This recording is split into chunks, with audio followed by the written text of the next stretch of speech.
I love this job because I get to work with founders. And so to your point, like, yes, absolutely. First, do no harm, right? But also then we genuinely try to add value and find ways to like, help them too, right? Like not just Yeah. not harm them.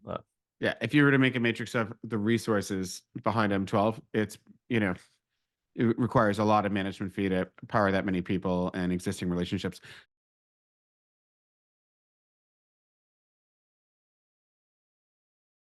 Hello, and welcome to Fireside with VC. My name is Andrew Romans, and today we're with Peter Berg, who's a managing director at M12, which used to be known as Microsoft Ventures, and they were smart enough to separate it a bit from the second largest company in the world and get a cool name. So, Peter, thanks for joining us.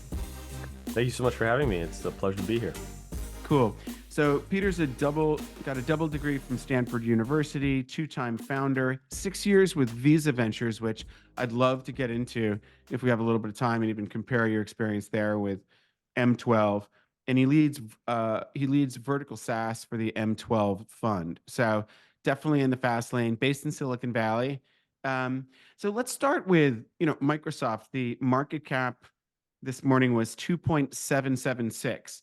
Usually that third decimal point doesn't even matter. But, if you gave it to me, it would change my life, just shaving off that six.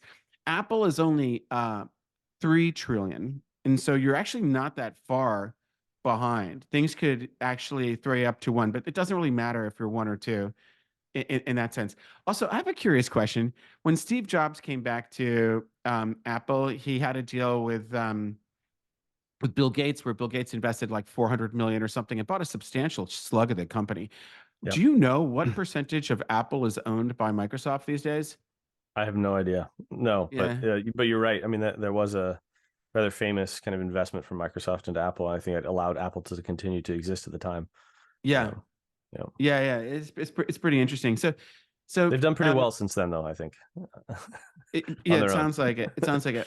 Sometimes I wish they weren't doing so well. I'm not sure about all of their practices that are in effect with the way the world and the app stores work. But um, so I wrote a book on corporate venture capital, Masters of Corporate Venture Capital. So a lot of the questions I'm asking, come from having sat with over 600, probably no, well over 400 people that I figured I'm doing my job as an active allocator VC to be meeting the head of GM Ventures or whatever. And we only had 50 case studies, one of which was Microsoft Ventures with Raul Sood that is in that book. So a lot of the questions I'm asking come from that area. So it's kind of an academic area of interest for me. But one of the when we're talking to a large corporation about establishing a CVC or trying to make it healthier or more effective or get more support from the board and the top and the entire company and all the heads of BUs and everything, is what's the purpose? Like, what are the goals and objectives? Is like all the cool kids are vaping crack. Maybe we should vape crack too, or maybe we shouldn't, right? So like what is the purpose? What are the core goals and objectives of M12? I can't imagine it's to move the market. Well, it probably is to move the market cap, but it can't all be like financial returns. Yeah, well, I mean, certainly, absolutely no illicit substances to your to your other earlier reference. But yeah, look, I mean, M12. So we are, as you mentioned, Microsoft's venture arm. Microsoft's our sole investor. Our goal is really to be thesis-driven investors in early stage companies doing transformative things in technology. And I think your point is a great one, right? Like CVCs should have a clear objective in mind, I think, when they start out and for the reasons for existing. In many respects, so we're obviously looking for transformative technology and companies doing interesting things in early stages, kind of seed through Series B primarily. A and B is really our sweet spot.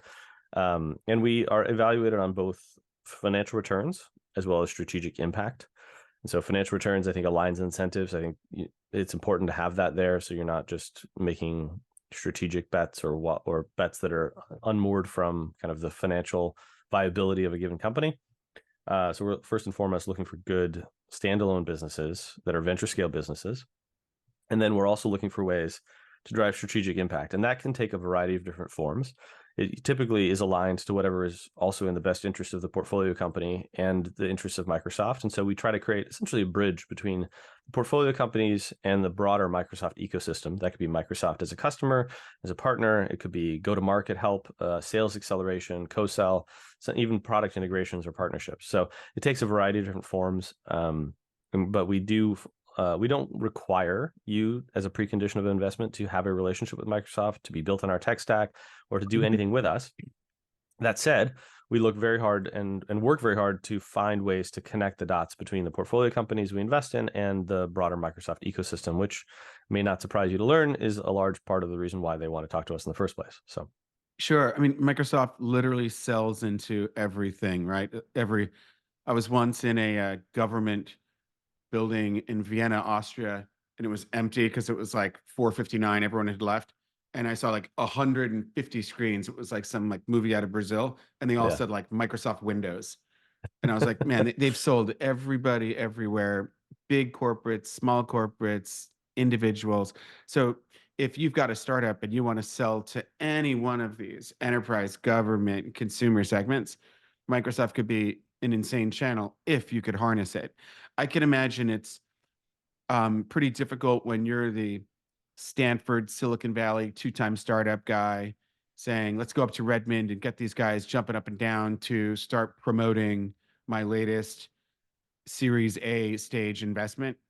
And they're giving a little bit of pushback of like, hey, don't think we're just gonna part the seas like Moses and start selling that little startups thing. So how do you and you've got this background at Visa Ventures too. So you're Yeah. years into this. How do you deal with trying to get an actual result from people that run business units at Microsoft anywhere in the world? Mm-hmm. Like, It, is there an incentive? I've written about give them a financial incentive, to work with the portfolio companies of the CVC.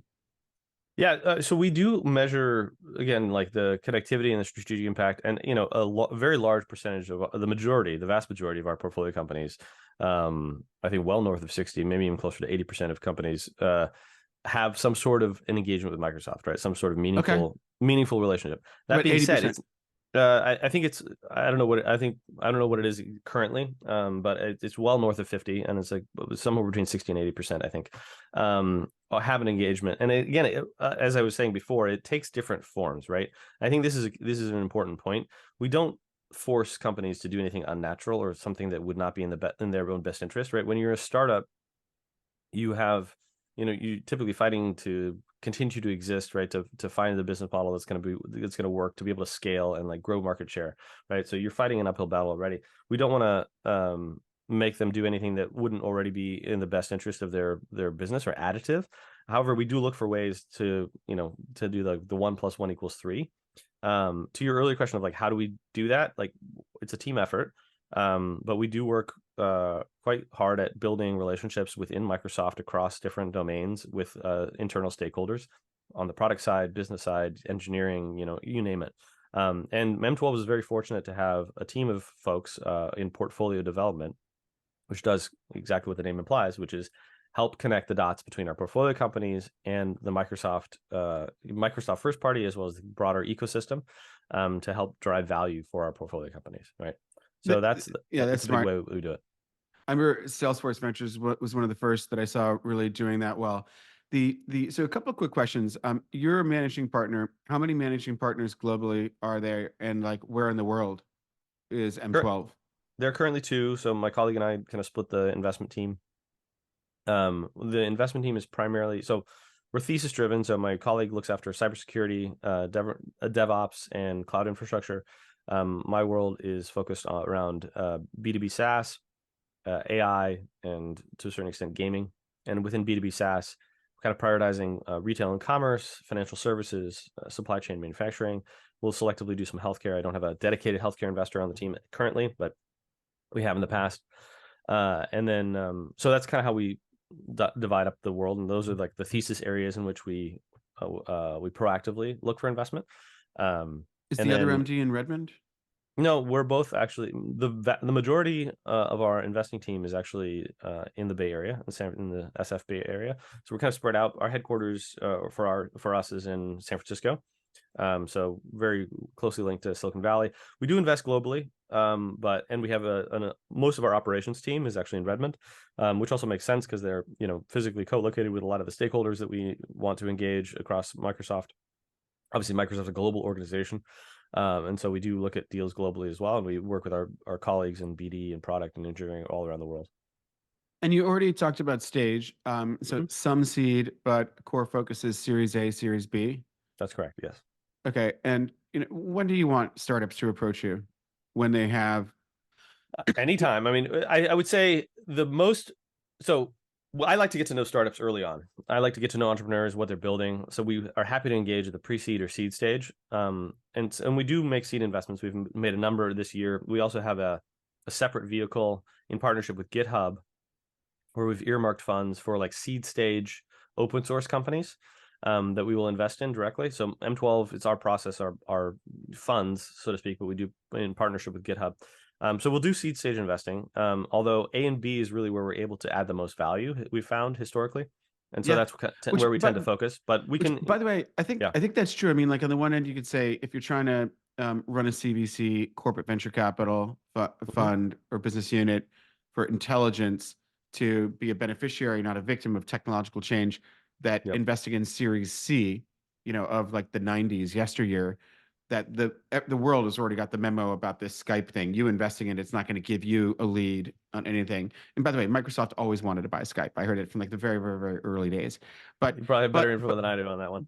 but the thing is, if you invest too early, you're going Mhm. to get insane pushback from the business units on supporting the company. So if you're coming in as an entry point of like Series A these Mhm. days, a Series A company probably has a fair slug of revenue and customer validation that we're not just saying we're 90% cheaper and 100x better than Cisco.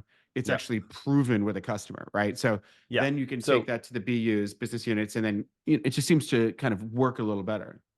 yeah, so to your question, like when do we want to engage? We'll engage as early as possible. Learn what they're building.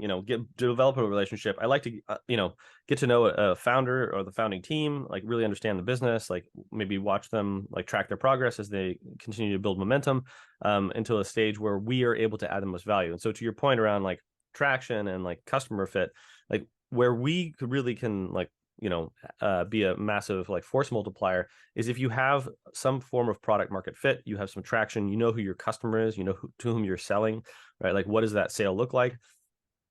If you're still in the company building or like exploration stage, right, experimentation, like there's probably not a lot of value we can add to that in that Right. stage, right? We're not going to roll up our sleeves and get in there and build a company with you.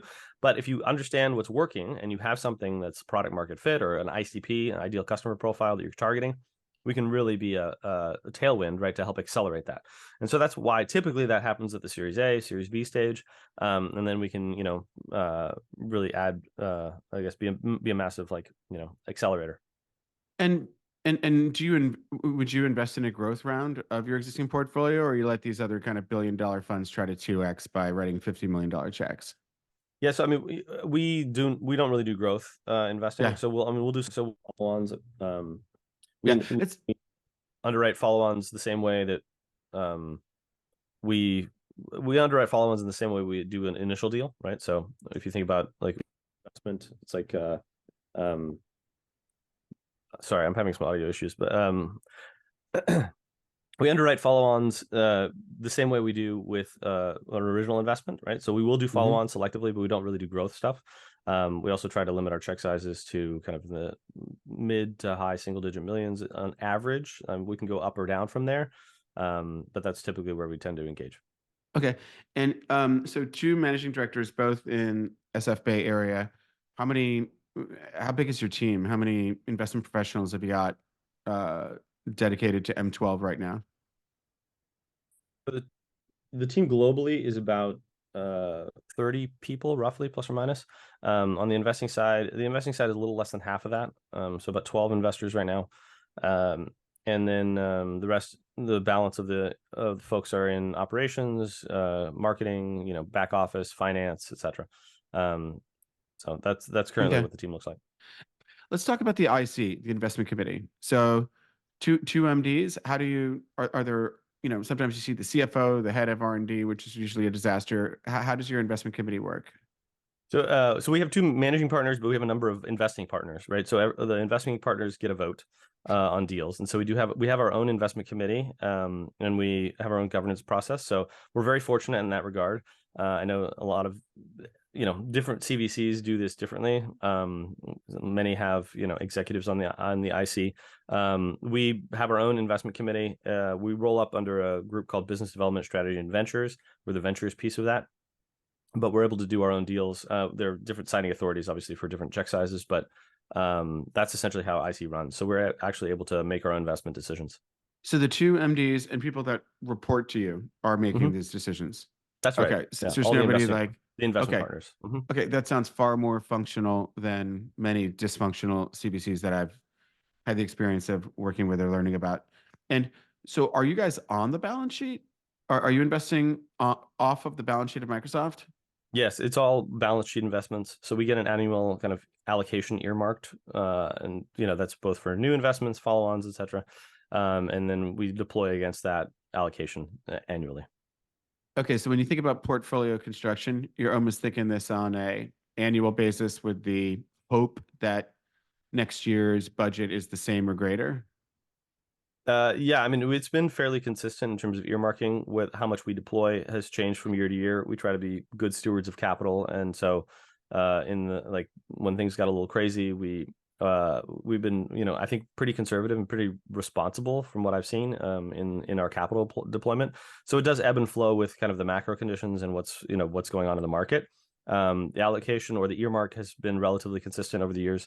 And yeah, so we essentially deploy against that. We think of it as vintage years, right? So each kind of fiscal cycle.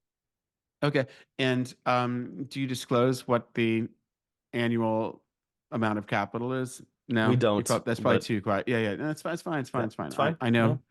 I asked that question knowing how rude it was, so that's cool. So when you're investing off the balance sheet, is it still the case with Gap that if M12 ends up owning 20% or more of the share capital of the business, you now have to consolidate their income statement and balance sheet into your own, and then that becomes such a nightmare that you don't allow that to happen. Is that we is yeah that we still the just case for you? we we don't target ownership over 20%. We usually are significantly below that. We try to get a meaningful stake. So you typically around 5% or north of 5% is like a kind of a minimum target ownership.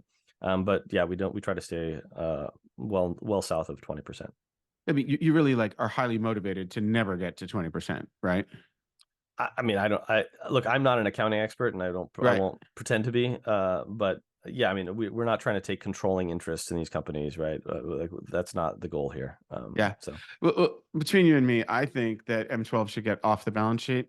So you have freedom for um, if the company is doing a pay to play down round with pull up provisions and all this mhm. nasty stuff. Seen. And sure, me too. So you want to be able to own. I remember Intel Capital used to say in like the 90s, unlike these other vulture capitalists, we actually can't own 20%. That may sound good to a very young entrepreneur, but the truth is you want a CVC that can continue to fund you. Also, like if you look at divesting, divesting can get complicated when you're on the balance sheet, but that's cool. And so let's talk about let's go back to strategic versus financial. These are the two Shakespearean timeless things for a CVC. What does that balance look like? I mean, like to quote Les, who's the founder of Intel Capital, there's nothing strategic about owning shares in a company that's gone bankrupt. Peter, let's go back to strategic versus financial because I think it's like essential for a CVC to really get this right or whatever's right for them. Yep. I think typically if you ask the CEO what's more important, making a financial return or a strategic return, they'll say, "Hey, man, I'm making trillions, billions a day. What do I care about investing 1 million and making 30 million back? It makes no difference." So the CEO typically says, "I want to acquire reoccurring multi-billion dollar business units and diversify like I'm Bezos." Where the CFO is typically saying, "Hey, I'm watching money out, money in. there's been no distributions in DPI in a long time for anybody normal. I'm cutting you off for next year's budget. So, so I think it's not a bad idea to make sure that you're always financially returning capital, or at least have tremendous unrealized gains. But as one of the co-heads of M12, where are you guys landing on all of this? Yeah, it's a reasonable question. So we are evaluated on both. So both matter is the short answer. Both strategic impact as well as financial returns. Our leadership is quite clear. They want us to make money. Yes, compared to the core business, maybe it's not a significant contributor to, but that being said, I think we're very clear that we're trying to make, good benchmark returns. We have targets for returning capital. At the same time, I think the strategic impact, I mean, that is a huge reason why we do this, right? Like, as one of our, as we sometimes say, we like to try and see around corners in terms of where the technology is going, paying attention, bringing signal from the market as to technology trends, new things that are emerging. And I think we've done a pretty good job of that, especially in light of like the AI, the latest AI hype cycle and just emerging technologies over the years. I think M12 has actually been quite good at picking up signal from those areas, bringing it back, and helping Microsoft understand kind of where the landscape as a whole is going, right? But in doing that, we also need to find businesses that are good businesses, that are venture scale businesses that are likely to return capital, right? And historically, we've actually had some quite good returns, and so the job is obviously continue that. Yeah, I mean, a blessing of being in your role is you don't have to go travel the earth looking for LP capital. But on the other hand, you got all the job of a regular financial VC, plus this job of swimming around all the labyrinth of all these business units and trying to deliver value to the portfolio company, try and demonstrate that good things are happening here, and all of that. So I want to talk about compensation, and then I want to talk about the relationship with corp dev and CVC here. So on compensation, some CVCs are paid a salary and a bonus that's often tied to the performance of the conglomerate big corporation, and others are getting synthetic carry of some kind. How does compensation work, and is this something too sensitive to talk about openly here? Yeah, we don't really disclose the details of the compensation structure, but I mean, there's base and incentive pay. So I'll just leave Okay. it at that. Okay, no, that's fine. And so the classic, again, a Shakespearean, timeless conflict of interest is M12 and 7BC Venture Capital. Now that we're good friends, we co-invest together into a startup, and Mhm. then lo and behold, Microsoft becomes like a huge distribution channel for the company, and then we become the Intel Inside, the brain of this product. Like, we're powering your Alexa or whatever, and then all of a sudden you're like, hey, we have to buy this company. There's no way in hell we're gonna grow this thing so big. We're gonna put down a big offer, and I, as the financial VC, want to see it get acquired for the biggest possible amount possible. And the CEO of Microsoft is saying, I would like to buy this company for a fair amount, but I don't want to overpay. And then there you are in the middle saying, do I want to be like 7BC and sell it for the highest amount possible? Or look, at the end of the day, my boss is Microsoft. That's a very nuanced question. So I mean, I'll start by saying that the one big thing that we do at M12 is we kind of firewall our operations and communications from the rest of Microsoft. So Right. when we talk to startups, even the ones that especially ones we don't invest in, or including the ones we do never share information about those companies with anyone at Microsoft without the express permission of the company, right? So that's, I think, very important to just state, because my understanding is not every CVC operates that way, That's right? true. So Yeah. a lot of times they will be taking that information back to their business units. Everyone does it for different reasons. We're very clear that we don't do that, again, without the express opt-in of the company, and that's both for them as well as for Microsoft, right? Like, neither party wants anything, wants to see anything that they don't want to see, right? So to your question around like acquisitions, if it came to that, like M12's, our objective is not to go out hunting for potential acquisition targets, right? We have a very capable corp dev team. We have a good relationship with them, but like, that's their job. Ours is to do early stage venture investing, right? So that's really, we try to focus on the outcomes you can control, right? And so that's what we do. If and when it comes to that, right, where maybe an M&A, I guess, opportunity arises with one of the portfolio companies, like that's a conversation between the company and the team that might acquire them, right? And that's typically led by business units within Microsoft. So they would be the champion of that kind of a deal. Well, my opinion may not be so important, but I think that is the right answer. And I've seen many times you get a business card from someone that says head of corp dev and investments. So it's like the same person. So it's the same person. Whereas, like, the right answer is that there is no fiber optic cable, pushing information between corp dev and investments, the CVC unit. And it's a small community, and the world will know immediately what is going on there. So I think it is important to Yeah. keep them separate. At the same time, if you can drive an acquisition that does happen, that becomes a multi-billion-dollar reoccurring, Mhm. business unit as a result of the intelligence that's being gathered by an active CVC that has an upstanding reputation. I mean, the financial return and the strategic return are just taking off like a Microsoft Intel upward spiral, and then it's totally worth doing. Yeah, I mean, I've had a long-standing thesis that like if you can actually marry the innovation, the agility, of a startup, right, and the speed of a startup with the scale and the resources and the distribution of an incumbent, like magical things can actually happen at that intersection. I think if you do it the right way, right, that's where it's additive, but for both. Oftentimes, startups and incumbents, they don't speak the same language, right, and they have trouble communicating effectively. And I think, aside from finding interesting venture investments and like being, that's our primary objective, obviously. But we're also acting as a bridge in many respects, right, between the startups that we both meet and invest in. We often act as like a front door to Microsoft for some of the startups, and Microsoft itself, right? And so trying to create more or a constructive dialogue between those two worlds. We have a lot of very capable colleagues in business development, and also Microsoft for Startups, which is a dedicated team that we work closely with to do more of these types of things. But M12 also plays a role in that regard. Yeah, it's fantastic. I often say to entrepreneurs, even if you're not interested in getting funded by a CVC, a specific one, but you want to do business with that corporate behind them, you might have to burn through funding, hire people trying to knock on the walls of the fortress to get to the right decision maker. Whereas if you can, the CVC is often much easier to approach, especially guys like us know them, Mm-hmm. and then they can immediately run it up the flagpole and find That's out, right. if that's interesting. So I think it's like well worth taking the meeting with CVCs and guys like you. Yeah, Um, so absolutely. I mean, so and that's another benefit of our portfolio development team, right? They spend so much time building and maintaining relationships across the org to help open those doors and connect the dots, just like you were saying. Yeah. So, are there examples that you could share where, I mean, the truth is, for a simple VC like mine, we're limited on how many hours in the day and what we're able to do and what we have control over.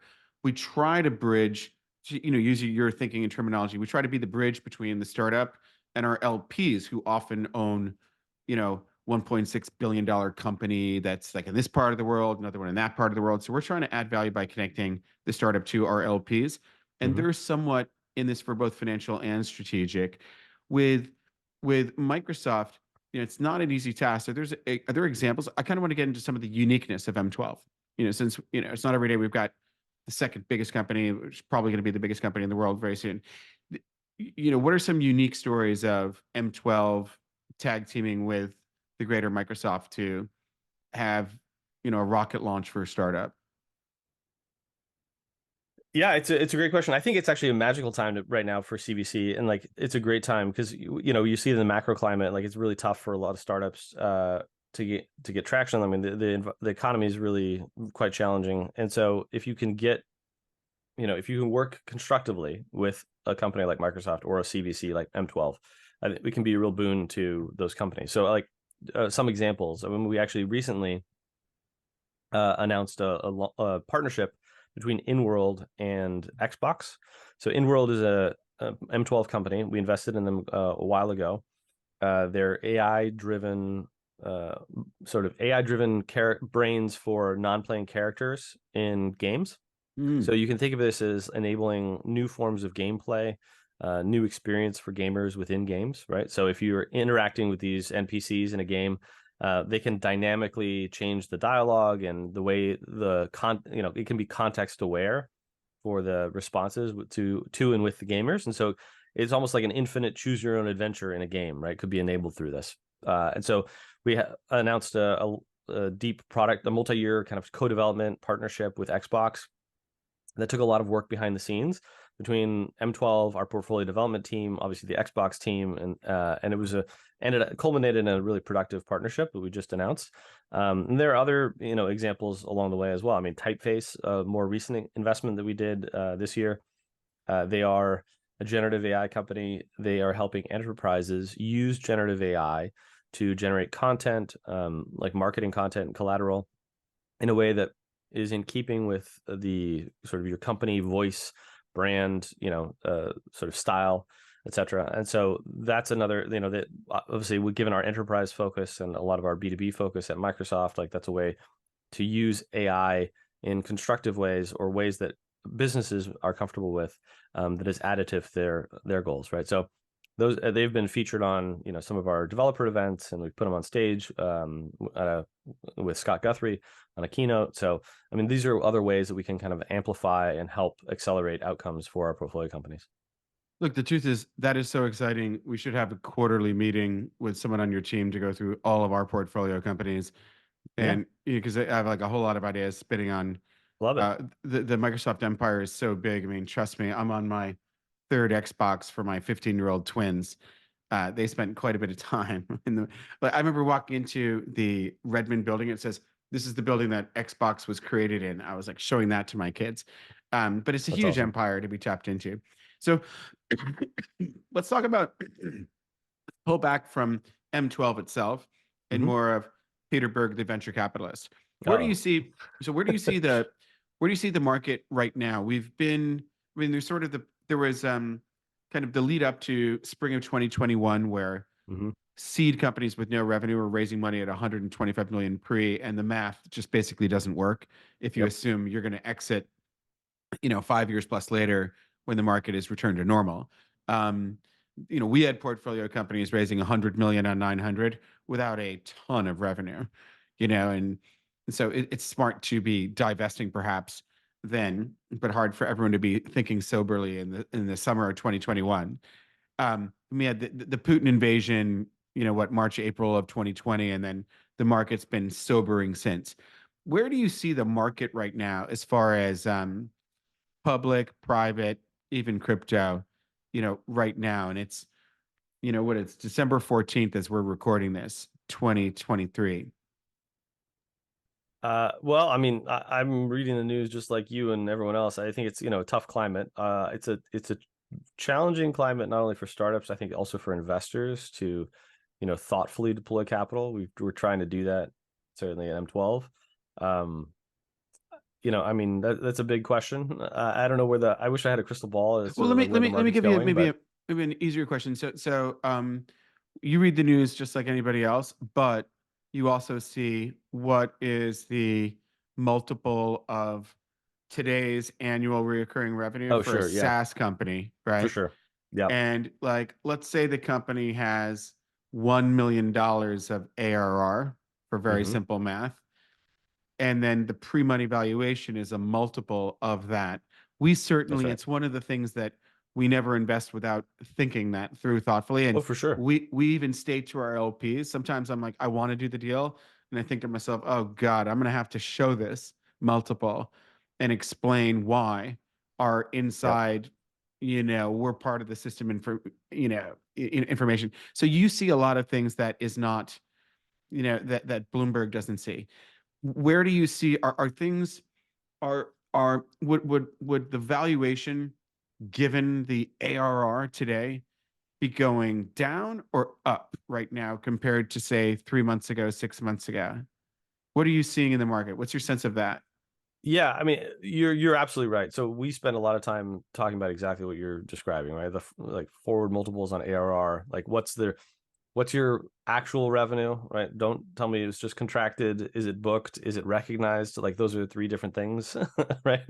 Um, and it's sometimes interesting to see how widely how differently companies interpret the term revenue, right? Which should be straightforward, but Right, it's right, right. not at So by all. the way, so right there for anyone listening, a skilled venture capitalist knows how to dissect, and classify revenue. Yeah. what is that? Yeah. Unpacking that is very important. I mean, just the other day I was talking to a company that had they represented a very large revenue number, and when we drilled in, it was about 1/13 of that actual amount. So I'm like, oh 1/13. yeah. Yeah. So I'm like, Or is this services revenue where you're doing accounting in is it Manila? recurring? Is it reoccurring? Is it like services? Is it, one-time POCs? Like yeah, I mean, you can skin this. There are many layers to this onion, but back to your original question of like multiples and kind of the macro, there's definitely been a reset, right? I mean, I imagine you've probably seen a version of this. I Yes. mean, if you look at like the public comps, for example, for like SaaS companies, right? The forward multiple, the median for SaaS companies, so not like the top decile necessarily, but the median is about 6x right now. Like Right. I think in the peak of the free money era, it got up to like somewhere around 18 or 19 was like the median. And then if you look back historically to like as far back as like 2005, like we're basically at those levels of multiples, right? Like 6x, 5.5, 6x, 7.5, so like somewhere in that range. So it fluctuates a little bit, but like that's kind of where we're at right now in the public markets. And that's so if you think about it, like, at the end of the day, we're investing in these companies. We're giving them credit in a lot of cases for like momentum or like their, trajectory. And they often have to grow into their valuation to a certain extent. But the question is like, how much do they have to grow into that? Right. And how fast will they get to that next milestone where, the valuation makes sense or is justified? And at some point they need to exit. They need to like have a liquidity event, right? Get bought, go public. Like they need to become a self-sustaining business, ideally, right? Like the fundraising is by itself not an objective, right? It's basically just a delay of the inevitable, which for most companies is death. And so fundraising just gets you a little further down the path to be able to like build a self-sustaining business. And I think we forgot that in the free money era. Not all of us, but a lot of people forgot that like the point of a company is not to just continually raise money at a progressively higher valuation. The point is to at some point like generate free cash flow. Yeah. So in the area of free money, I think we forgot that the point of the point of building a business is to generate a self-sustaining business that generates free cash flow, right? And ultimately, the idea of like valuing a company is the sort of the present value of all future cash flows added up, discounted for the right. I mean, that's how if you're going to value a company typically. Now, if you're unprofitable and you're growing, venture capitalists have to figure out how to value you, right? So there are many different ways, but revenue multiples is one. And in the free money era, I think things got irrationally exuberant. People were giving like 18 or 19x forward multiples in terms of revenue to valuation. Now we're in the public markets, we're closer to a median of 6. And I think we need to think about that, right? Because ultimately, if you think about what's the exit opportunity and where are you going to be from a revenue standpoint at the point at which you either acquired or go public, that's going to determine kind of the valuation at which you either are bought for or are valued in the public markets. And so if you get over your skis on valuation in the private markets through venture investing, you're going to be underwater. And we're seeing that with a lot of companies. They raised at astronomical valuations when money was free, and now their revenue is nowhere near caught up to where they should be given that valuation. And there's been a reset, right? So it's not like just, oh well, we've grown revenue and we're still 15x revenue and now the valuation makes sense. No, like the multiple is now 6 or 5 or 8, or it's not what it used to be. And so that's, I think, a big thing that a reality that a lot of companies that had raised during that era are facing now. And we think a lot about that I've walked away from deals where I just couldn't make the math work, right? Where I'm like, I like Right. this deal, I like the company, I believe in what you're building, but like this is just, I can't pay this price. Yep. Yeah, I agree. And sometimes you have these incumbent VCs that might be your friends you've known for 20 years that are pushing this valuation because they don't want to mark down when in reality the market's been reset and it's just hard Mhm. to make the math work.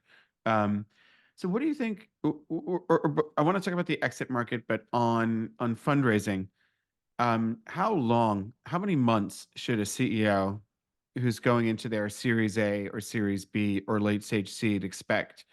I mean, we went through that momentary lapse of reason in spring and summer of 2021 where I was asking due diligence questions. They're like, I don't know if you're a cultural fit here because Yeah. this will be done by Friday. Right. And I'm like, well, we're not going to not know the answer to all of these Yeah. questions. You know, We've seen how some of that turned out. Not well. That's the short answer. Right now, that same guy is coming back saying, "I still have those list of questions. I'm happy to answer them. Would you want to Right. send me a new list?"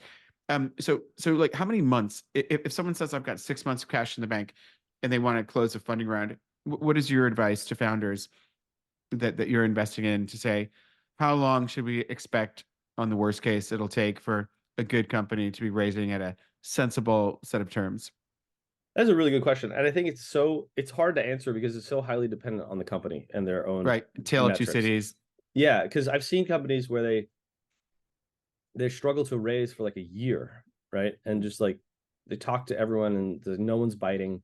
And then I've seen other companies where their metrics are great and deal gets preempted and it's done before you even knew it existed, right? So um it's very it varies widely, and I think it's highly dependent on like the performance of the company, which as it should be, right? And then that makes just intuitive sense to me. I think if you're struggling, if your growth is not where it should be based on typical kind of SaaS benchmarks, like uh, you know, I typically advise founders, like if you at the point at which you're looking at getting close to a year of runway, you really need to be thinking about raising immediately. And that's Yeah. So that's you got a year, you have a year worth of cash that you yeah. shoan be talking to some At minimum. I investors mean, I now. think yeah, ideally sooner, but like you're thinking about it before. Yeah. But if you're anywhere close to 12 months of runway, like you really need to be thinking about like either getting lean, getting profitable if that's an option, or raising money if you can. That's where I like that quarterly call between someone on our team and someone on your team to show our entire portfolio so that we're on the radar of other investors. We're finding deals to invest in, that you're looking at or have already invested in. And it's like kind of our job as the VC to be part of that continuous fundraising, for these startups looking for value added investors, not just a check to keep payroll Yeah, ticking along. So, right. so clearly you're experiencing on the streets a reset and a return to somewhat more rational things. So let's talk about exit. The there have been exits in recent years, but it felt like in 2021, why should I exit if I can raise at such a huge valuation and possibly even take out money on a secondary transaction as a founder? So it seemed like a lot of people weren't really selling when maybe they should have been. And you had Zoom had like a 40x multiple. By the way, I always say interest rates are not being considered at all. If interest rates were so low that the whack that you would have been doing at Stanford, you want to discount these future cash flows to today to get a net present value today. If the interest rate goes way up, then your revenues 5 years from now should be worth a lot less today. It just seemed like a whole lot of resistance to, like, the stock market is a real time falls like a knife, and the private markets have all these people from the founders to the incumbent VCs resisting reality. So that's part of a reset, and what the pre-money valuation should be for a Yeah. specific amount of cash to be wired today. Discounting those future cash flows. But so it was, and then when the multiples fell for some companies, if they tried to go into an M&A, transaction, it would be less than the post of the last financing. So there was sort of like, let's find a path to profitability or something, or raise more money on the last valuation, even though we 4x revenue or something. What's your sense on the exit market? When the hell can we get our money out of any of our portfolio companies? What's your sense on, there's Andrew, I wish I had a crystal ball. IPO? Yeah. I'd be using that to my advantage if I knew that. I don't know. I mean, I think there's a lot of speculation that maybe it cracks open in 24. Maybe some companies that go out the door and test the waters. Um, it's going to be interesting to see what happens with the macro. Like, are we going to like be able to avoid a recession? Like I mean, we got an election year coming up next year as well. So there's a lot of, I think, variables at play. I'd like to see it open. I would think everyone would. The ecosystem needs capital to be recycled. I mean, I know you understand this, but you know, if there aren't liquidity events, if you don't get your money back or money out of these, highly illiquid startup investments, and that money then gets returned to venture capitalists, to the startup employees themselves, as well as the LPs who are the investors in the VCs, like that money then gets returned and recycled, right? And if that money is locked up and more of it is locked up for longer and longer, like there's not, yes, there's a lot of money to go around, but at some point people start being like, well, I'm a little over allocated in this asset class. Like I'm not going to deploy more into this space until I get some money back. And so it just sort of has this, it slows everything down, has a bit of a chilling effect, right? I mean, and again, I'm sure you know all this stuff, but for the listeners, like that's something that a lot of us are thinking about is like, when does this liquidity window open again? Because we need to recycle capital so that we can redeploy it. Yeah, well, agreed. I mean, especially if you're the LP in a fund like ours, and we might have marked a few things down, but things are actually growing and raising at a higher share price. And the denominator effect that what they had in the public markets has gone down, what they had in other asset classes has gone down. And so if they were 20% into VC, now they're at like 35% VC. We That's come exactly right. back with a new fund Yep. saying, and we're ready for you to re-up in the next fund. And they were saying, we're sick and tired of hearing about TVPI, which is Hmm. like, unrealized gains. Show me some DPI Yep. distribution. So I think most VCs are trying to figure out how to manufacture their own DPI right now of how can we, find private equity buyers, publicly traded Yep. companies to acquire this business, and actually distribute cash, not stock. Like really, really, and the secondaries are hard. It's hard to sell something on the secondary market when it's down 86% in a relatively short period of months. Um, Yeah, and I mean, I'm sure you've seen like some, venture funds that really, I think, got over their skis are just struggling to get liquidity, right? And in some cases, they're underwater on their math. And so definitely have seen some transactions where they're just selling at a significant discount just because they need the liquidity, right? Because they can't afford to hold. But I think everyone else, to your point, is hoping that, multiple. I hope we don't live in like a 6x multiple forever. Like that would not be great, long term. And I'm hoping that changes. But for now, that's the reality we're living in. well, often when a large corporate acquires one of our portfolio companies, the portfolio company has got a G in the DCF model. Like the growth is so much higher than what you can get, after so many years of just running Salesforce, that the multiple that is rationally justified on the G in there is big.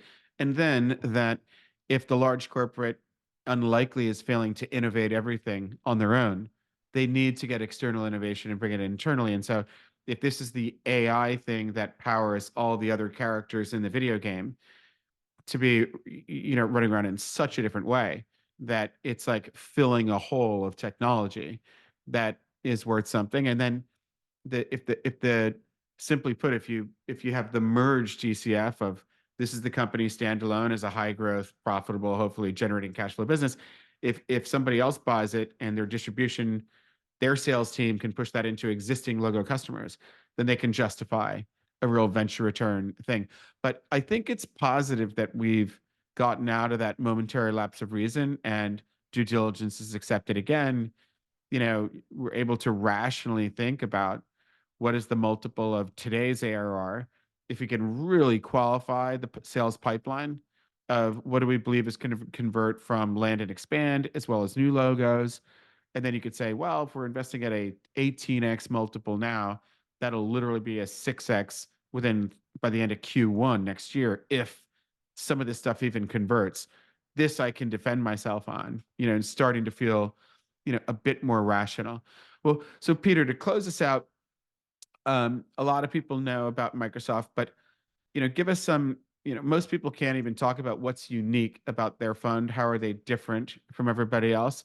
Maybe give us a few final talking points of like why should a VC like ours be having quarterly meetings with you guys, hoping that we'll find some that you can collaborate with and move into Microsoft.